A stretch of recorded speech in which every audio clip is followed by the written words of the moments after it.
I'm in the truck. This is my issue, just random stuff. See how I had that little suction cup there, the wiper's hitting it? It falls back down.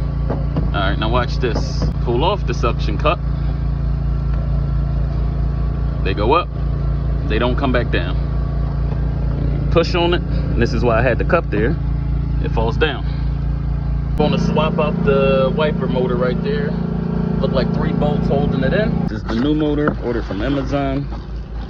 That's all it comes with, just the motor, no hardware, no nothing. So 3 bolts hold it in, the nut and the wiper arms lock onto this part.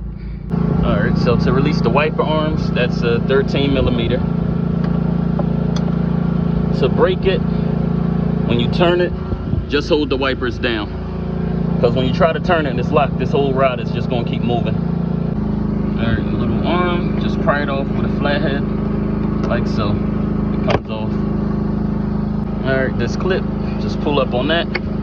Electrical connector come off. First time seeing this, and I got this from Amazon. I just put the threads in that one, but as you see, the bolt holes are not threaded. Don't know if it's supposed to come like that or that's just the product of Amazon. Just putting the bolt in there as straight as possible and just cranking it down in there. With the mounting bolts, it's a T30 torque bit. Old motor is completely worn out. Shouldn't have all that play in there. New one, of course, no play.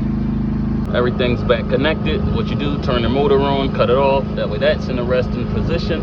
And then you connect your wipers back up and adjust everything. First test.